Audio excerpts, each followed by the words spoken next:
Feliz sábado, querida iglesia de Lighthouse. Esta mañana tenemos un invitado especial que hemos traído de aquí de la ciudad. Él es el pastor Luis Morales. Pastor Luis Morales es venezolano. Él emigró de Venezuela y fue a Panamá. Estuvo en Panamá un par de años y luego emigró de Panamá y ahora nos acompaña aquí en esta ciudad. Esta mañana tenemos el privilegio de tenerlo acá con nosotros. Su prédica va a ser en español, así que le damos la bienvenida, Pastor Luis Morales.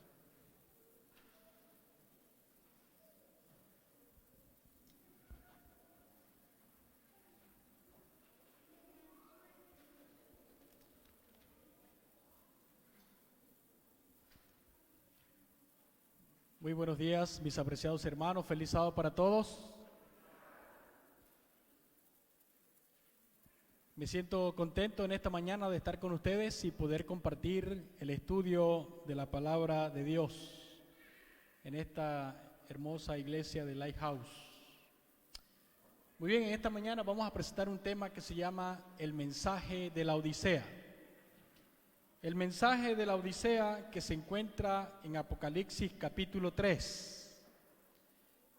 En Apocalipsis capítulo 2 y 3 encontramos los mensajes que Jesús dirige a cada una de las iglesias del Asia Menor.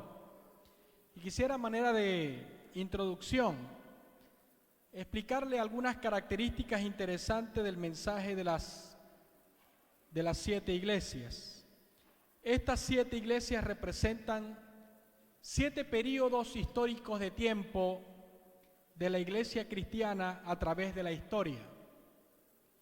Por ejemplo, la iglesia de Éfeso, que es la primera iglesia que aparece allí en Apocalipsis capítulo 2, representa el periodo histórico de tiempo entre el año 31 después de Cristo hasta el año 100, la era de los apóstoles o la iglesia apostólica, desde el año 31 hasta el año 100. La siguiente iglesia, Esmirna, representa el periodo histórico de tiempo desde el año 100 hasta el año 313. Es la era post-apostólica. En el año 100 murió el último de los apóstoles llamado San Juan, y en el año 313 ocurre algo interesante en el cristianismo, que es la conversión de un emperador romano llamado Constantino. Después de esto, el siguiente periodo histórico que encontramos es el de Pérgamo. La iglesia de Pérgamo abarcó desde el año 313 hasta el año 538. Esa fue, podríamos decir, que la era político-religiosa de la iglesia, en donde se unió el poder de la iglesia con el poder del Estado. Constantino, el emperador romano, al hacerse cristiano, logró unir esas dos corrientes, la religiosa y la política. Después de Pérgamo viene Tiatira, periodo histórico que abarca desde el año 538 hasta el año 1517. Como todos sabemos, en el año 538, comenzó la era de la supremacía papal. Y en el año 1517 comienza el movimiento de la Reforma a través de Martín Lutero. Después de Tiatira viene Sardis, que va desde el año 1517 hasta el año de 1798. En 1798 termina la hegemonía papal, dando por así terminada aquel periodo profético descrito tanto en Daniel como Apocalipsis de 1260 días, que era el periodo de oscuridad, el periodo del papado que reinó durante la Edad Media. Filadelfia, que es la siguiente iglesia que sigue, abarca desde el año 1798 hasta el año 1844. Podríamos decir que fue la era del redescubrimiento de las verdades bíblicas que por tantos años habían sido olvidadas. Y por último llegamos a la iglesia de la Odisea, que es el periodo histórico que abarca desde el año 1844 hasta el tiempo del fin. Así que cada una de estas iglesias representa un periodo histórico de tiempo de la iglesia cristiana a través de la historia. Y el mensaje de la Odisea es un mensaje que el Señor dirige de manera muy especial a la iglesia de este tiempo. Por eso nosotros como cristianos adventistas del séptimo día necesitamos darle una mirada al mensaje de la Odisea, porque es el mensaje que Dios dirige de manera general a la cristiandad de este tiempo. Y quiero invitarles a que abran sus Biblias allí en Apocalipsis capítulo 3 y vamos a leer a partir del versículo 14. Pero antes de leer vamos a orar. Oremos. Querido Padre que estás en los cielos, santificado y alabado sea tu nombre, Señor, en esta mañana. Te damos gracias por la oportunidad maravillosa que nos das de abrir tu palabra en esta hora. Y no queremos hacerlo sin antes pedir la dirección de tu Santo Espíritu. Y que el mensaje que tienes para nosotros en esta mañana podamos ponerlo en práctica en nuestra vida espiritual. Te lo pedimos en el dulce y precioso nombre de Jesús. Amén. La Odisea. Apocalipsis capítulo 3, verso 14. Dice la palabra del Señor: escribe al ángel de la iglesia de la Odisea. Lo primero que yo quiero que ustedes comprendan en esta mañana es el significado de este nombre. Cada una de las iglesias del Apocalipsis, aparte de representar un periodo histórico de tiempo, tiene un significado. Por ejemplo, Éfeso significa deseable. Era una iglesia muy deseada. Esmirna significa perfume. Pérgamo significa elevación. Tiatira significa retén lo que tienes. Sardis significa lo que queda. Filadelfia, amor fraternal. Y asimismo la Odisea tiene un significado. Viene de dos palabras griegas o dos raíces griegas. La primera es laos, que quiere decir pueblo, y la segunda es dikaios, que quiere decir juicio. Así que el significado del nombre de la Odisea es el pueblo juzgado. El pueblo juzgado. Y vean lo que dice la palabra de Dios. Escribe al ángel de la Odisea. Es decir, a la iglesia que está siendo juzgada. ¿Por qué el Señor llama a la iglesia de este tiempo la iglesia juzgada? O el pueblo que ha de ser juzgado. Porque si vamos a las Sagradas Escrituras, encontramos por lo menos dos pasajes interesantes. El primero de ellos, Primera de Pedro capítulo 4, verso 17, dice que el juicio de Dios es necesario que comience primero por la casa de Dios. Es necesario que el juicio comience por la casa de Dios. Así que nosotros somos ese pueblo representado a través de este mensaje. Somos el pueblo juzgado. Y Apocalipsis 14, 7, en el contexto del mensaje de los tres ángeles, Apocalipsis 14, 7 dice: temed a Dios y dadle gloria, porque la hora de su juicio, ¿qué cosa? Ha comenzado. El juicio de Dios ha comenzado. Y sabemos como adventistas del séptimo día que desde el año 1844 para acá se dio inicio a una fase, a la primera fase del juicio de Dios, que es el juicio investigador, o el juicio previo a la segunda venida de Cristo, que dio inicio a partir del 22 de octubre de 1844 y que no sabemos a ciencia cierta cuándo terminará. Pero es durante este periodo de tiempo del juicio investigador cuando cada caso de manera particular será sellado, bien sea para vida eterna o para perdición. Así que esta primera fase del juicio es sumamente importante. Por eso Apocalipsis 14, 7, el mensaje del primer ángel, Dios dice: temed a Dios y dadle gloria, porque la hora de su juicio ha llegado. Así que si nosotros como adventistas del séptimo día debemos estar conscientes que en este momento, de manera particular, estamos siendo juzgados por Dios. Estamos siendo juzgados por Dios. Y como dice 2 de Corintios, capítulo 5, verso 10, porque es necesario que todos comparezcamos ante el tribunal de Cristo. Así que estamos siendo juzgados en este momento, y por eso Dios le dirige el mensaje a la iglesia de este tiempo en términos de juicio al pueblo de la Odisea, al pueblo que ha de ser juzgado. Y vean lo que dice el versículo. Sigue diciendo el versículo 14. He aquí el amén, el testigo fiel y verdadero, el principio de la creación de Dios dice esto. De esta manera se identifica a Jesús en este mensaje. Él dice que es el amén.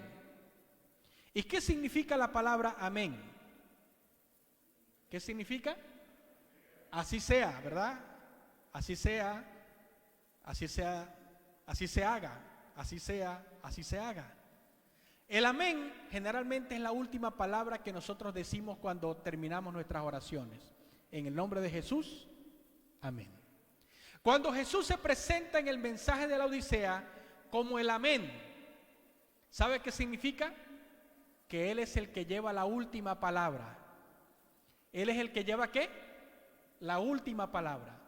Y en el contexto del juicio del cual estamos hablando, porque es el mensaje de la Odisea, el pueblo que ha de ser juzgado, ¿quién es el que lleva la última palabra en el juicio? ¿Quién es? El juez. Es el último, el que da la última palabra en el juicio es ¿quién? El juez.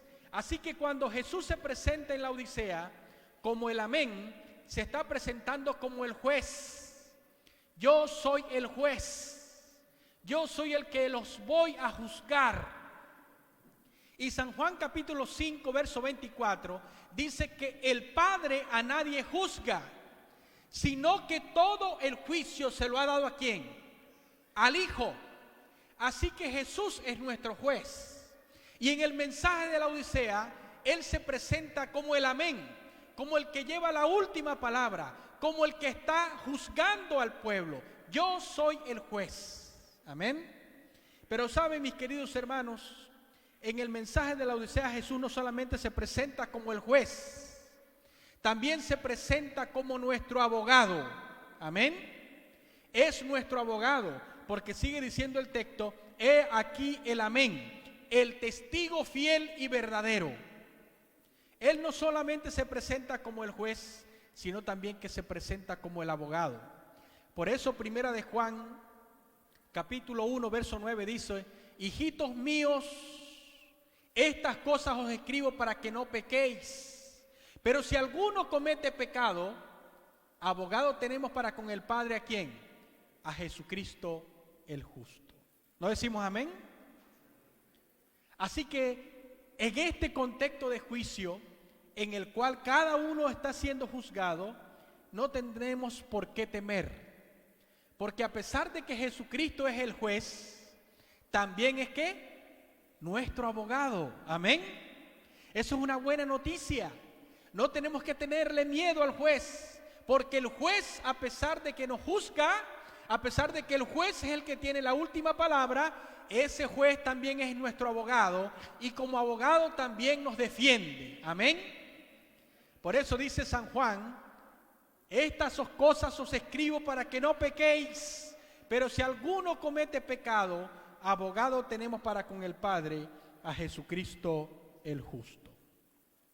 Otra cosa que dice este mensaje es que Jesús no solamente es el abogado, sino que como abogado Él es fiel y verdadero. ¿Saben qué significa que sea fiel y verdadero? Que Jesucristo no se equivoca, Jesucristo no yerra, Jesucristo es verdad. Por eso San Juan 14:6 dice, yo soy el camino, la verdad y la vida. Nadie viene al Padre sino a través de mí. Por lo tanto, el testimonio que Jesús tenga que decir de nosotros es totalmente correcto. Es totalmente correcto.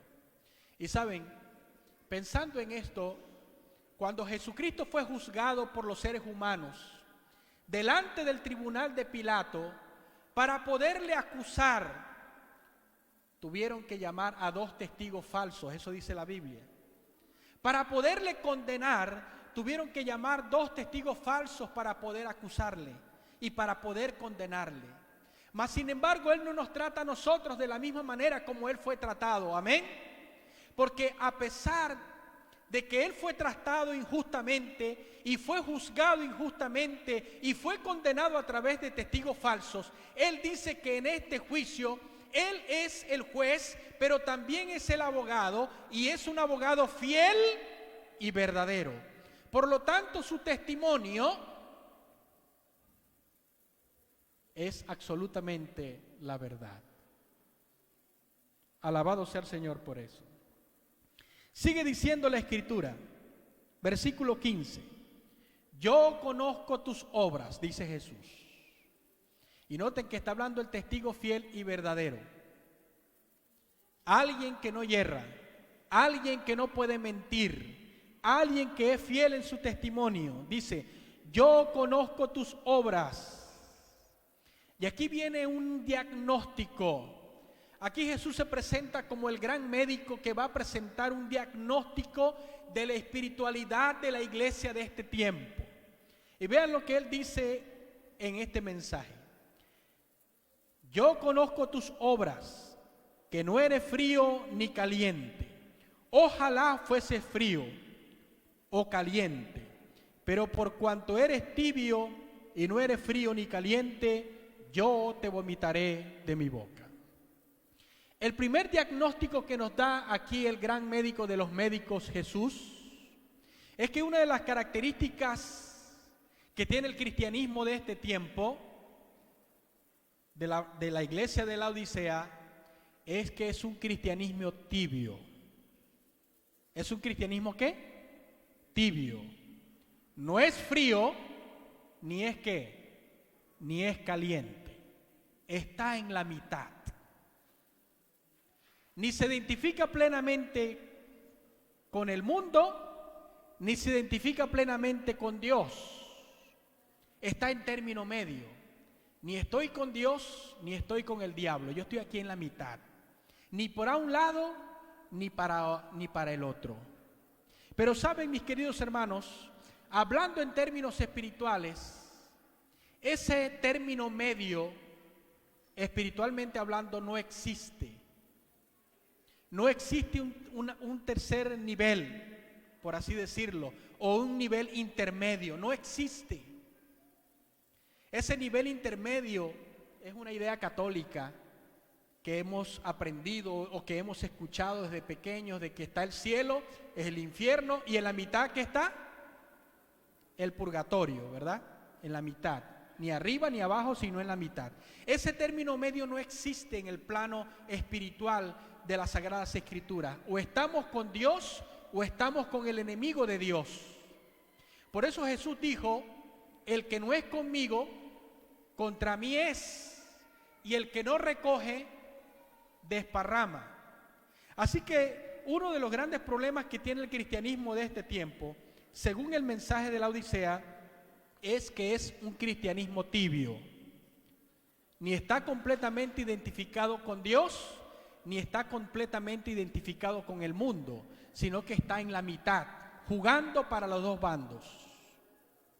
Pero saben, mis queridos hermanos, el mensaje de la Odisea nos dice que no se puede jugar para los dos bandos. O estamos con uno o estamos con otro, pero no podemos permanecer en la mitad. Por eso dice el mensaje, yo conozco tus obras, que no eres frío ni eres caliente. Ojalá, dice, fuese frío o caliente.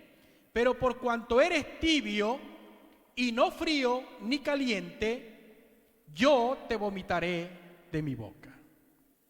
Si hay algo que le causa repulsión al Señor, si hay algo que le desagrada al Señor, es un cristiano tibio.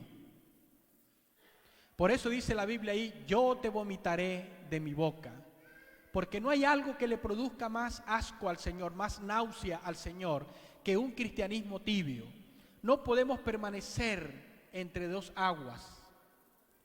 Por eso el profeta Elías, hablándole al pueblo de Israel de su tiempo, allá en Primera de Reyes capítulo 17, verso 21, Elías le dice al pueblo: ¿hasta cuándo claudicaréis entre dos pensamientos? Si Jehová es Dios, seguidle, y si es Baal, id en pos de él. Noten que es el mismo llamamiento que Jesús hace aquí en la Odisea. No podemos estar entre dos bandos. O estamos con Dios o estamos con el enemigo de Dios. Pero no podemos claudicar, no podemos vacilar entre esos dos pensamientos. O estamos con uno o estamos con el otro. Y esa es una de las características del cristianismo de este tiempo, un cristianismo tibio. Y el cristianismo tibio se caracteriza por una falta de compromiso. ¿Una falta de qué? Compromiso. Una falta de entrega, una falta de consagración al Señor.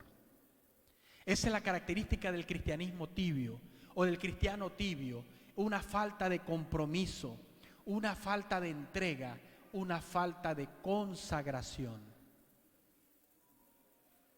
Por eso, mis queridos hermanos, como adventistas del séptimo día, nosotros tenemos que hacer decisiones sabias en este tiempo de entregarnos completamente a nuestro Dios y no servir al Señor con un corazón indiviso. No podemos servir al Señor con un corazón indiviso. Tenemos que servirle completamente a Él. El Camino a Cristo en la página 21, me gusta mucho esta cita, Camino a Cristo en la página 21 dice: muchos se perderán esperando y deseando ser cristianos. ¿Muchos qué? Se perderán esperando y deseando ser ¿qué? Cristianos.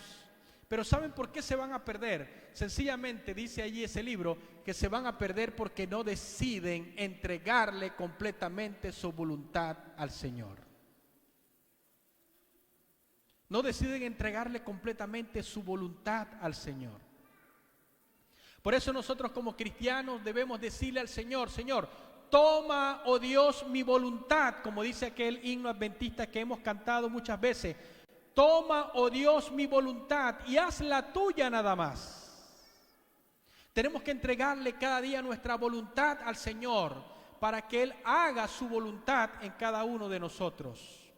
Por eso el mismo libro Camino a Cristo en la página 69 dice: conságrate a Dios todas las mañanas y haz de esto ¿qué cosa? ¿Haz de esto qué? Tu primer trabajo. Haz de esto tu primer trabajo. Conságrate a Dios todas las mañanas. Y sigue diciendo en esa misma página 69 que conságrate a Dios por ese día y coloca tus planes en la voluntad de Dios para que Él te indique a través de su providencia si eso es lo que tienes que hacer o no. Por eso, mis queridos hermanos, es importante que cada mañana, antes de salir a trabajar, antes de hacer cualquier otra cosa, nosotros dediquemos nuestra vida al Señor a través del estudio de la Biblia, a través de la oración, para que Dios dirija nuestra vida y haga su voluntad en cada uno de nosotros. Pero sigue diciendo el mensaje de la Odisea: no solamente la tibieza espiritual es uno de los problemas del cristianismo de este tiempo. Dice el versículo 17: porque tú dices, yo soy rico y me he enriquecido y no tengo ¿qué? Necesidad. La Odisea no solamente es una iglesia tibia, la Odisea es una iglesia orgullosa. Y durante esta semana estudiamos un poco acerca del orgullo a través de la lección de escuela sabática. El primer pecado que cometió Satanás en el cielo, el orgullo. Y la iglesia de la Odisea tiene una característica, una segunda característica, aparte de ser tibia, es una iglesia orgullosa. Dice allí la palabra de Dios: porque tú dices que eres rico y que te has enriquecido y de ninguna cosa tienes necesidad. ¿Saben? Cuando uno está bien, económicamente hablando, uno siente que no necesita de Dios. Cuando yo tengo un buen trabajo, tengo dinero en mi cartera, en mi bolsillo o en mi cuenta de banco, tengo un buen carro, una buena casa, no siento necesidad de Dios. Por eso la Biblia dice, porque tú dices que eres rico y te has enriquecido y no tienes necesidad. Pero saben, mis queridos hermanos, cuando esas cosas comienzan a faltar, muchas veces es cuando empezamos a girar nuestra mirada hacia el Señor. Pero la Biblia dice aquí, hablando de la Odisea, que es una iglesia orgullosa espiritualmente hablando, pero no sabes, dice el versículo 17, que eres un desventurado, miserable, pobre, ciego y desnudo. El gran problema de la Odisea no solamente es su tibieza espiritual y su orgullo. El gran problema que ella tiene es un problema de desconocimiento.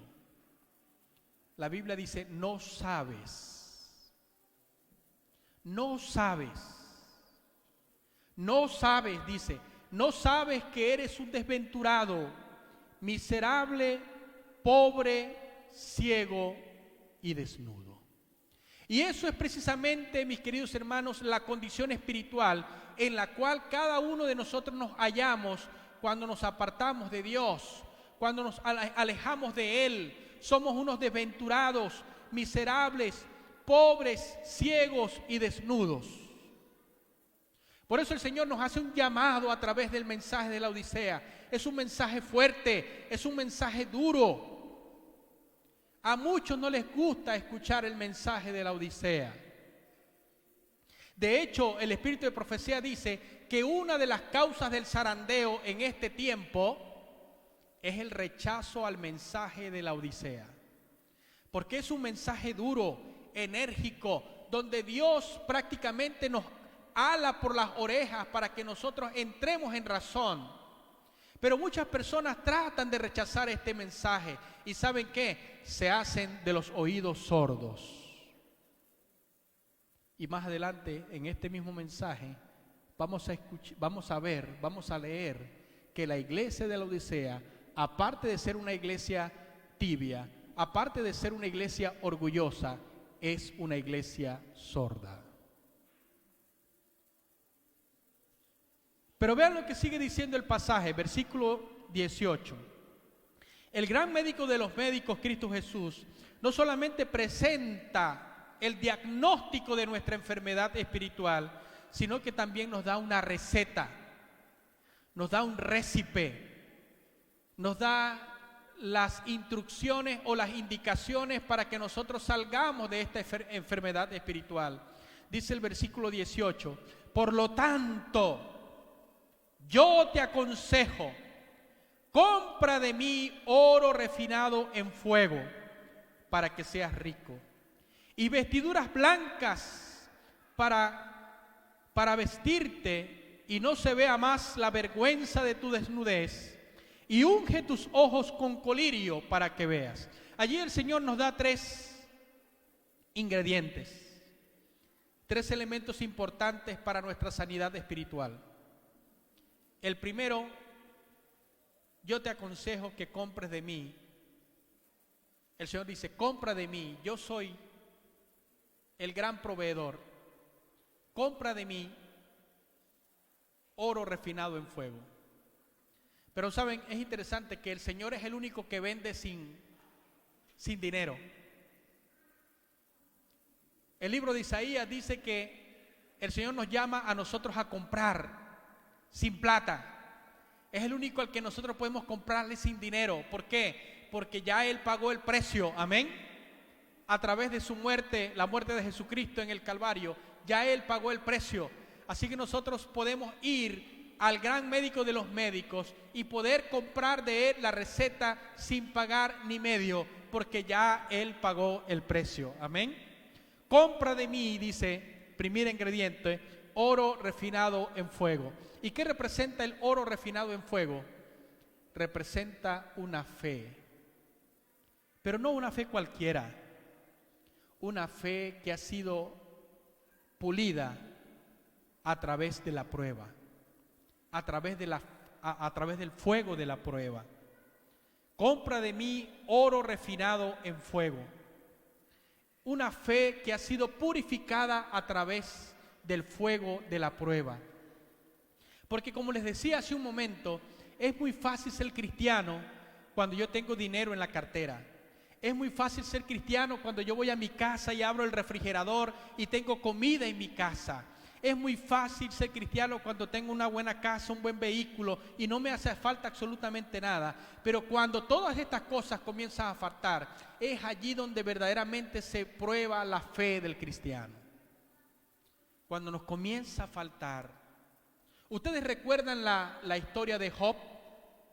La Biblia dice que un día se presentaron los hijos de Dios delante de él y estaba Satanás en representación de los habitantes de la tierra. Y Dios le hizo una pregunta a Job. ¿Acaso no has visto mi siervo Job? Que no hay un varón como él en toda la tierra, fiel, consagrado. Y pare usted de contar. ¿Y qué le dijo Satanás a Dios? ¿Acaso sirve Job a Dios de balde? ¿Acaso no le has dado buena salud? ¿No le has dado una hermosa esposa? ¿No le has dado bellos hijos? ¿Y has rodeado toda su casa con riquezas? Ahora quítale todo lo que tiene, a ver si no renegará de ti en tu misma presencia. Y Dios le dijo, hazlo. Quítale todo lo que tiene.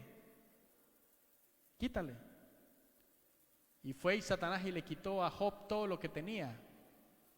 Todas las posesiones, todos sus hijos.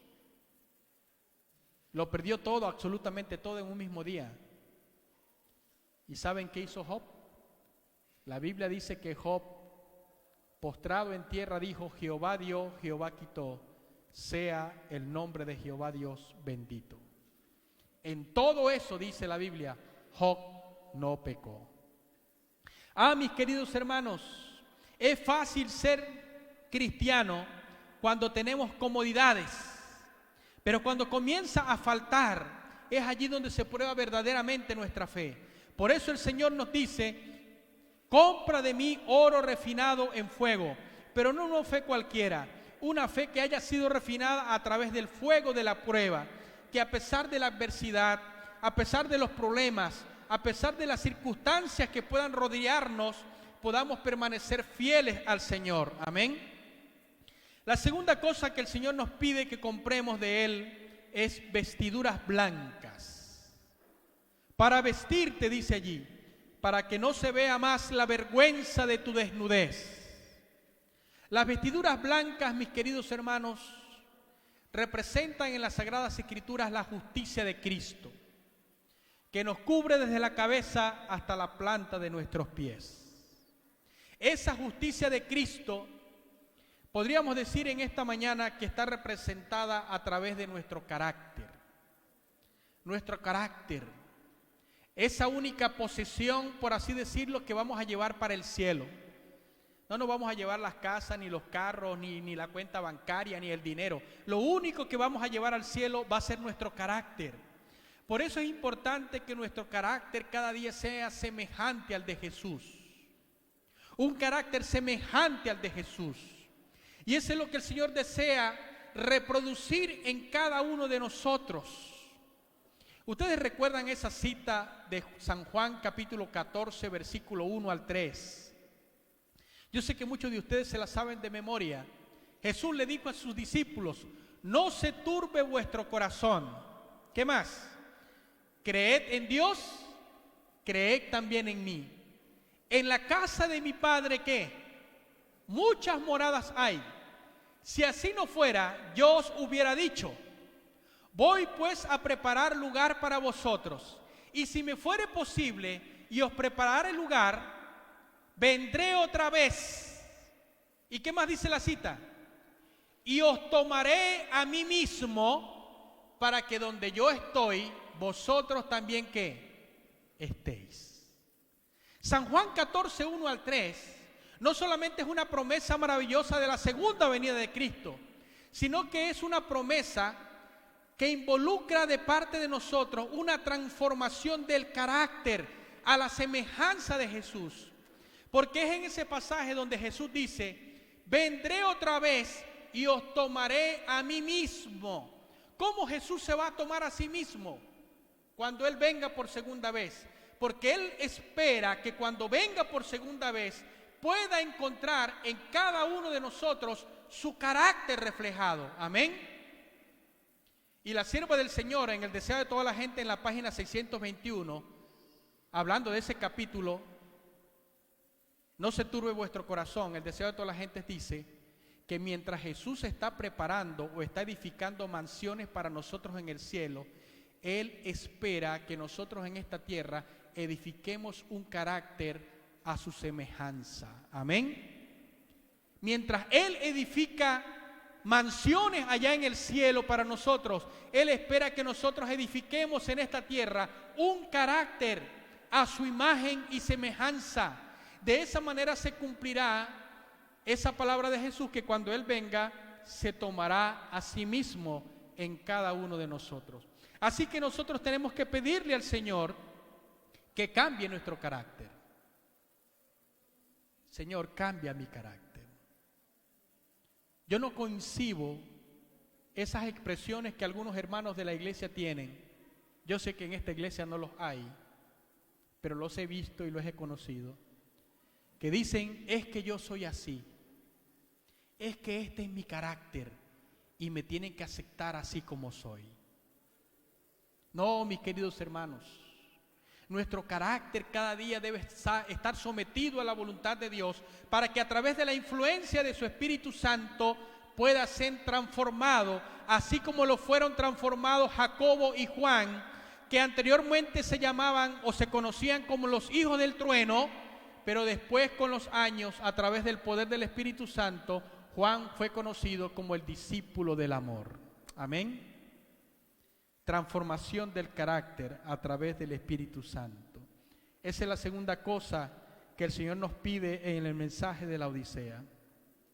Y la tercera y última cosa dice: y compra de mí, dice, colirio, para que unjas tus ojos, para que veas.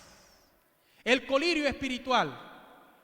Ese colirio espiritual, mis queridos hermanos, no es otro que el discernimiento. Saber diferenciar entre lo bueno y lo malo. Y el discernimiento espiritual lo podemos obtener únicamente a través del estudio de la palabra de Dios y el poder del Espíritu Santo. Por eso es importante que nosotros le dediquemos tiempo al estudio de este libro, porque este sagrado libro es el que nos va a ayudar a cada uno de nosotros a diferenciar lo que es bueno de lo que es malo. Es este libro el que nos va a decir cómo nos debemos comportar en este mundo. Es este sagrado libro lo que nos dice qué es bueno, qué es malo y cómo yo debo actuar.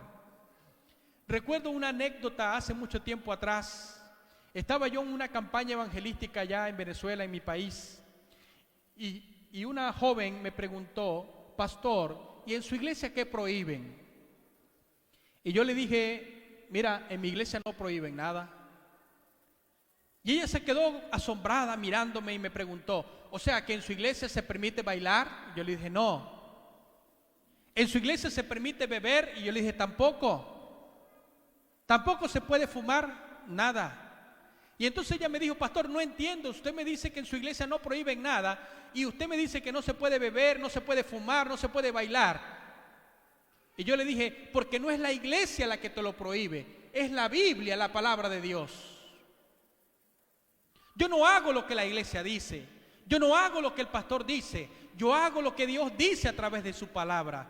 Por eso San Pedro, allá en Hechos capítulo 5, verso 38, le dijo claramente a los alguaciles y a los gobernantes: es necesario obedecer a Dios antes que a los hombres.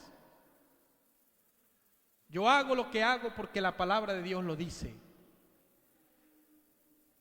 Por eso la Biblia es la que nos da a nosotros el discernimiento, saber diferenciar entre lo bueno y lo malo. Por eso, como adventistas del séptimo día, creemos que la Biblia, este sagrado libro, es la palabra de Dios inspirada y que constituye nuestra única regla de fe y práctica como cristianos. En otra palabra, la Biblia es el manual del fabricante. Cuando muchos de nosotros compran algún aparato electrónico, cuando abra la caja, lo primero que se encuentra al abrirla es el manual. Pero la mayoría de nosotros quizás lo primero que hace con el manual es tomarlo y echarlo a la basura. No nos tomamos la molestia de leer el manual. Y asimismo Dios nos ha creado y nos ha dejado un manual de conducta, es su palabra.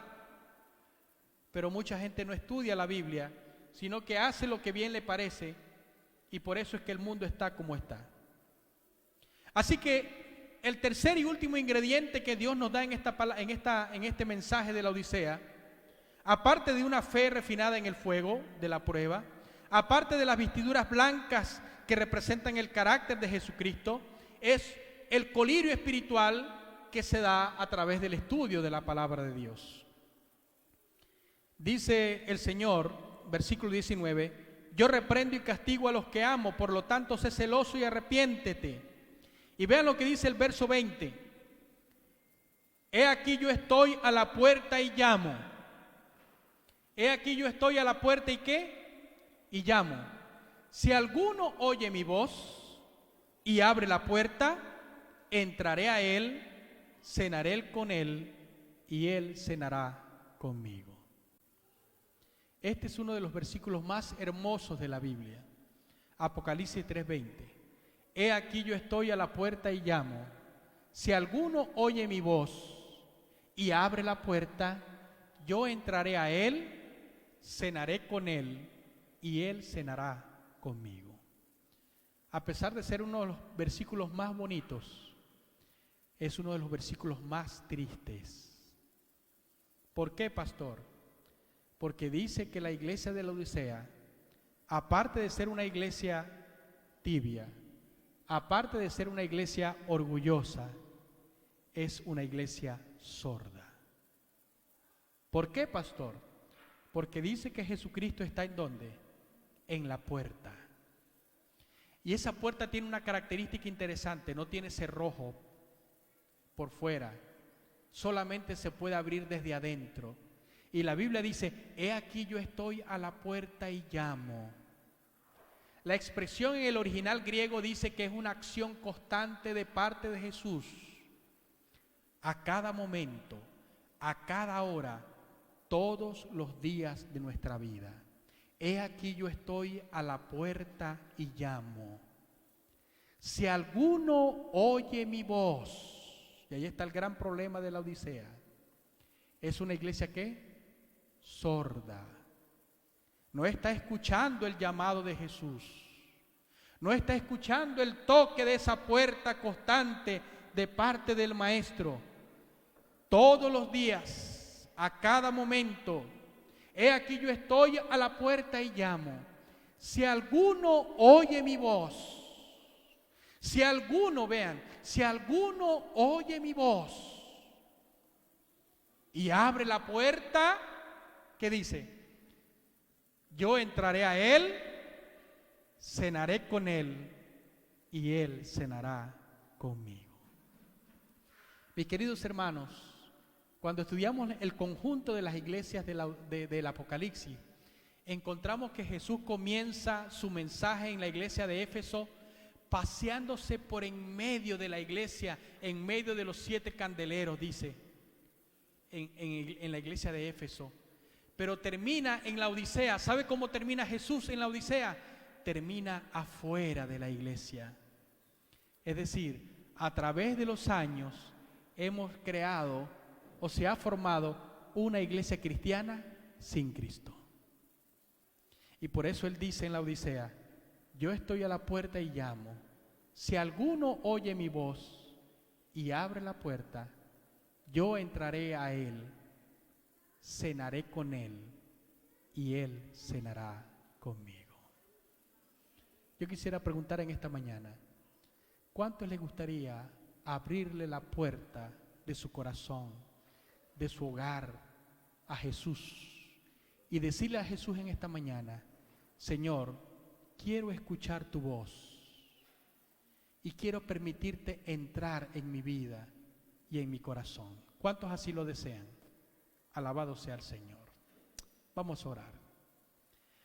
Querido Padre que estás en los cielos, alabamos y glorificamos tu nombre, Señor, en esta mañana. Te pedimos que nos bendigas.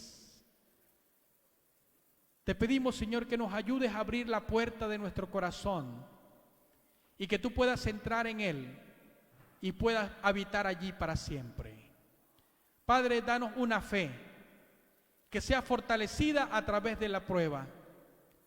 Padre, danos la justicia de Jesús, que nos cubra desde la cabeza hasta la planta de los pies, y este carácter pueda ser cambiado, pueda ser transformado a través del poder de tu Espíritu Santo. Señor, danos discernimiento espiritual a través del estudio de tu palabra, que podamos comprender verdaderamente qué es bueno y qué es malo, no por lo que la gente dice, sino por lo que dice la Biblia. Y ayúdanos, Señor, sobre todo, a mantener siempre la puerta abierta para que tú puedas entrar en nuestro corazón, puedas entrar en nuestra familia, puedas entrar en nuestro hogar y allí habites para siempre. Te pedimos esta bendición en el precioso nombre de Jesús. Amén. Que Dios les bendiga, mis queridos hermanos.